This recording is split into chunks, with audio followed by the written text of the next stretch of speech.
Hi everyone, this is Masumi Max. You're listening to the Sinical Magazine podcast. Welcome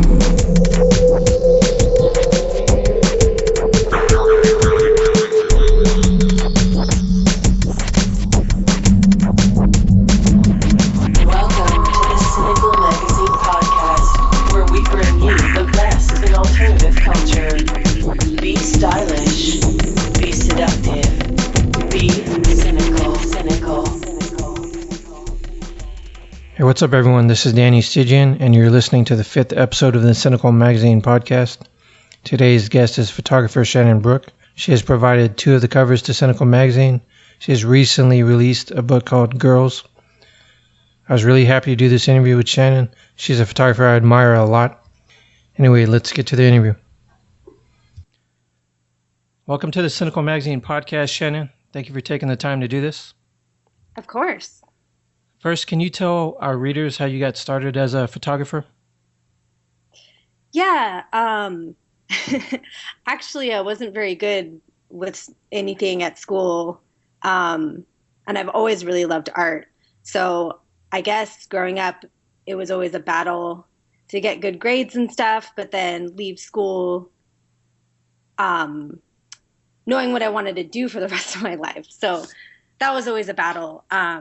And then finally, after high school and everything, I just took a bunch of classes at the local college, and I tried all kinds of different things. I tried fashion design, and I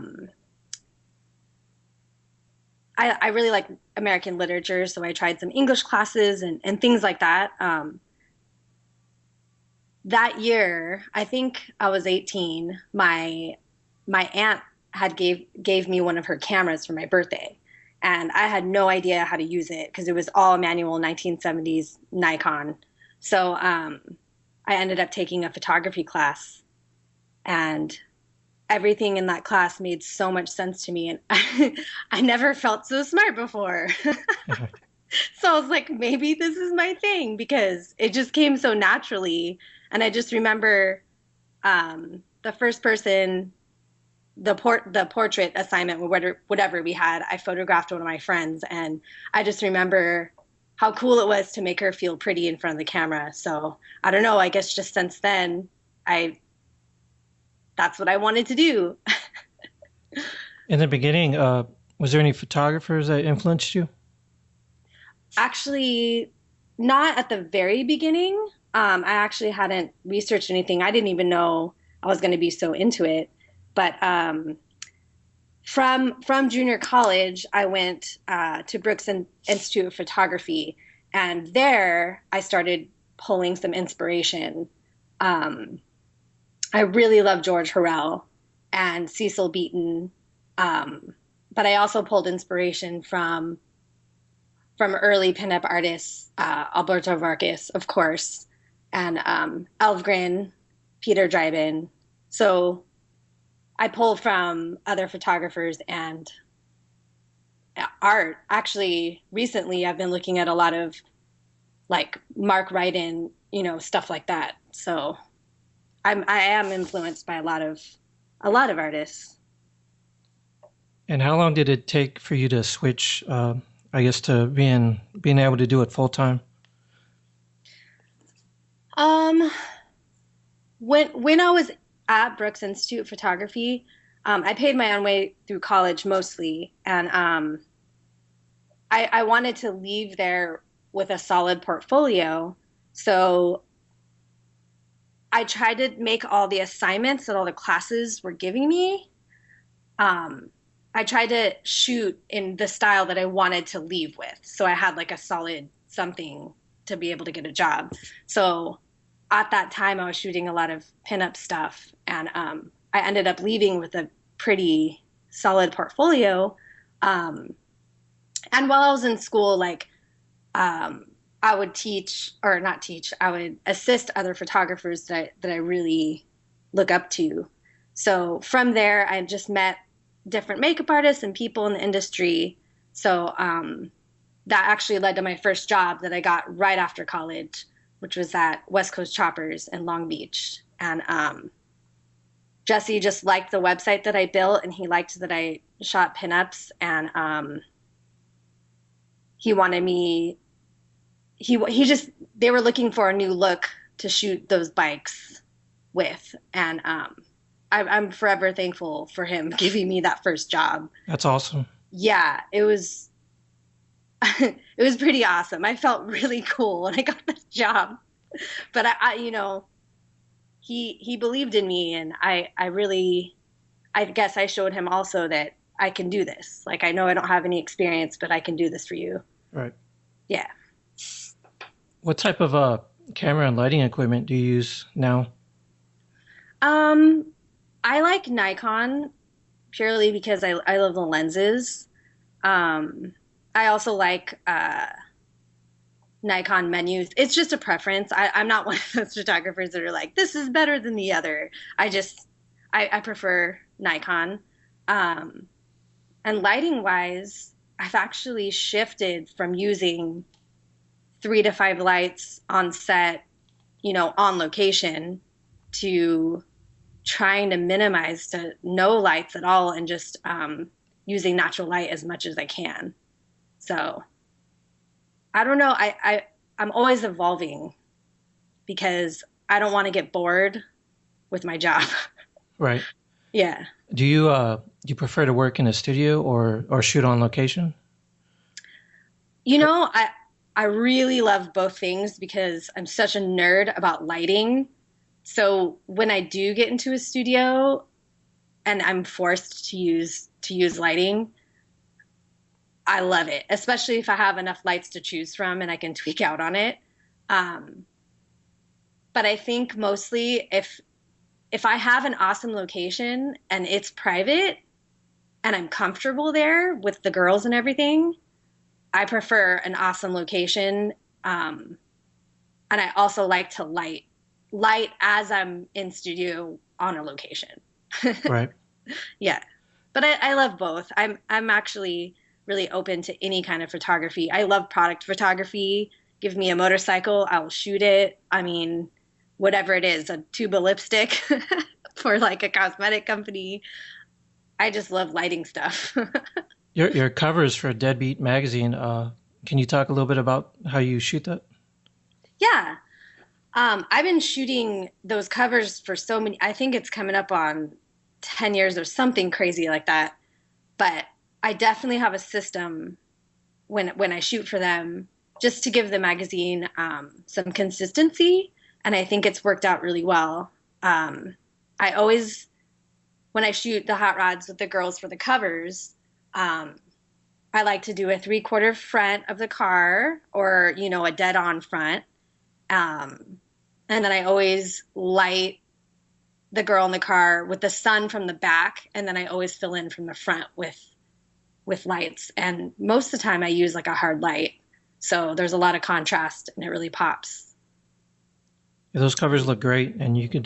There's definitely a signature look to them. Thank you so much. I love shooting for Deadbeat. It's definitely my favorite job. How did that relationship start? I actually started shooting Sabina Kelly years ago. I mean, she's one of the reasons why I have such a strong portfolio, definitely. Her and I started working together in like 2005, maybe. And I remember my last class I took at my college.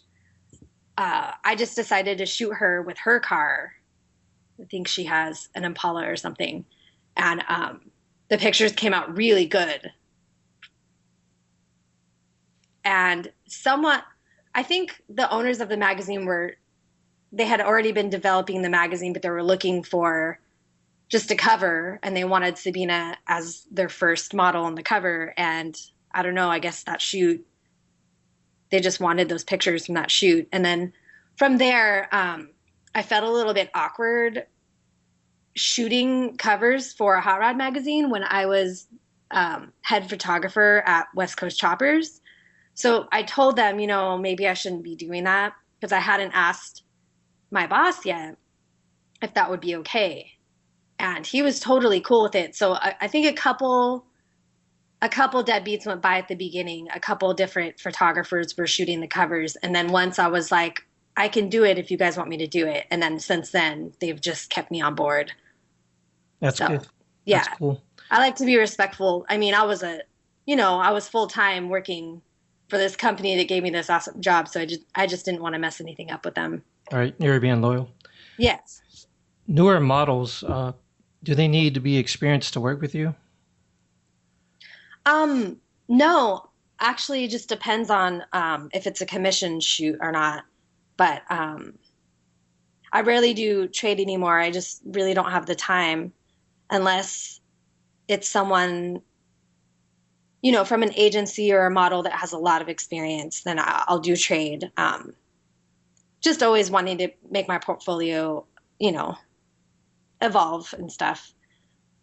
But if you haven't modeled before and it's a commission shoot, I think that for me it's good. Like if someone doesn't have experience because I can help them be more comfortable in front of the camera because I've been doing How do you do that? How do you help your subject relax? I think I'm really hands-on. I don't really I don't really give people a lot of space. I obviously I talk a lot and I don't know. I think just when I meet people, I'm really inspired by people. I just love personalities and I love like new connections and everything. So when I meet people, I think, most of the time I can tell how nervous they are and I don't really do anything. I just talk to them a lot and I think it calms them down and I'm not really I don't think my set is really intimidating to people because I'm really comfortable with what I do and I don't like set up this extravagant thing and then freak people out about it or I'm really personable and once I get people on set, I don't really act like, okay, 3, 2, 1, I'm going to start taking the picture. Like I kind of ease into everything. I just take it easy. So it's not as scary. I don't know. I don't work with other photographers, so I don't know how other people do it. Right. Yeah. What is the most important aspect of a photo to you? Is it the subject, the lighting, the location? Is there... Really, everything really matters, Danny. I mean, and I tell that to everybody. And I also believe that it's not just the photographer. It is definitely every element put together. I mean, my makeup and hair artists that I use are so good at what they do. And without them, I mean, that gives a model confidence, like the way they're going to look. And that helps that element. And then also makeup and hair, that helps me with post or whatever I have to do after. But it also sets the mood of the shoot, like the actual team behind it sets the mood. So that is really important to me. I think You work with Jennifer Corona? Yes. Yeah. Yes, absolutely. She is the best. Personality-wise, creativity, she inspires me so much. Like I could tell her what I'm thinking and she's like, I was already thinking that. And then we're like, yes, this is going to be awesome. And then she paints people and it's amazing. Like she can see a face and know exactly what it needs or what wouldn't work on a face. And she already knows. It's really amazing. I'm lucky to be able to work with her. Yeah, her work is great. Yeah. When it comes to promoting your images on social media and online, what seems to be the best platform for you?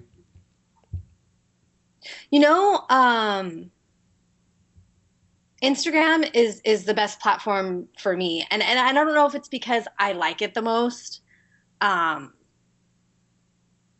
also every platform has, I feel like I have different followers or fan base or whatever. I hate saying that word. On each platform, I feel like I have different kinds of fans or people that like different parts of my work because I shoot different things. So I feel like on Facebook, when I post something, if it's pinup or hot rod, like people love it.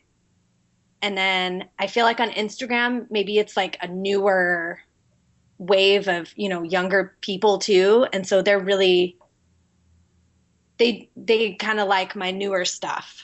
That isn't, artificially lit as much. Right. So that's really interesting to me. But I pick and choose on what I post on certain platforms for sure. And what platforms are you on besides Instagram? I'm on Instagram, I'm on Twitter, Facebook. I have an Etsy store where I sell prints, and I'm on Tumblr as well. I like Tumblr a lot to inspire myself. So I'm actually on Tumblr more for inspiration rather than posting a lot. But other than that, I don't really use anything else. Right. Angela Ryan, she's our fashion editor, and she really loves Instagram. I think out of all Yeah. of them. Yeah. Instagram's great. I wish that I could do more video and start doing YouTube and stuff like that. I don't know where to get I don't have the time to make videos too. But I wish that I could because I know how popular that is right now. Right. Your book project, Girls, can you talk about your book? Yeah, of course. That's my focus right now is selling my book. So I would love to talk about that. I wanted my first book to be really special because I'm very emotional about what I do, and I mean I'm so passionate. Like I cry about it every time I talk about my book. So excuse me. But I was very, very lucky to have the opportunity to work with working class because they're a really small company, but they had so much to bring to the table, so much more than any other bigger companies that came to me with a contract. So first off, they're fans of my work, and they've been fans of my work since MySpace days, and that's really awesome. And one of the guys at Working Class is also an artist, and he paints for my work, and that I thought that was really neat. And he showed me some of his stuff, and I just thought if I'm gonna do a book and I'm gonna come out with something, these people are gonna care more than anyone else. So, and they have been above and beyond about everything. So I'm really lucky to have them on board, first off. Secondly, I wanted my first book to pay homage to all the women that have helped me get to where I am.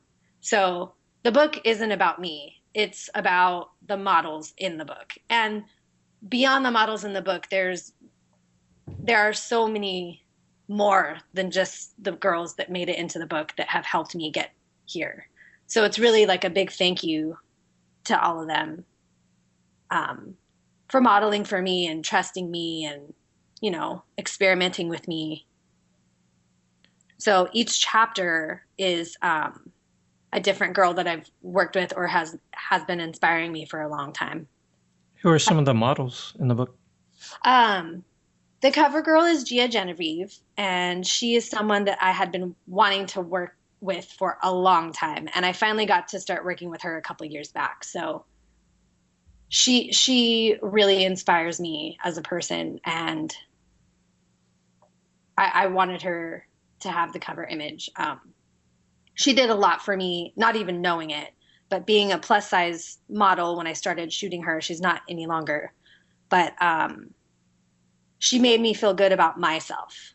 So just because I'm also curvier, and we were pretty close to the same size, and she was so beautiful, and I just thought, man, like, why do I beat myself up all the time? Like, there's no reason for that. So she really like helped me with my confidence and everything. So it was special for me to have her on my cover because of that. So Gia's in it. Sabina Kelly, of course. I've been shooting her since my very first year I started shooting. She's amazing. Masumi Bax, also one of my favorite people in the whole world. Angela Ryan, she's also, I've been shooting her forever, 12 years or something. Wow. Yeah. So there's 13 girls in the book, all of which have part of my heart in some way. And there are some women that didn't make it into the book that also I think, and hopefully eventually I'll have a second book out so I could, publish more girls that have inspired me over the years. How much material is in the book as far as years of work? It took a long time to put it together, even though there's not really any text in it, because I had to go through everything from 2005 to now, and I decided that I was real picky about everything that went into the book, but I kind of went more modern with my choices instead of more traditional pinup. I think the only girl in there that I put a lot of the traditional pinup stuff was Angela, because she's so timeless, and really you can't even tell when I shot those because she just fits the bill so great. So yeah, there's most of it I would say would be in the last 8, maybe 5 years of my work. Yeah. And what's the easiest way for our readers to buy your book?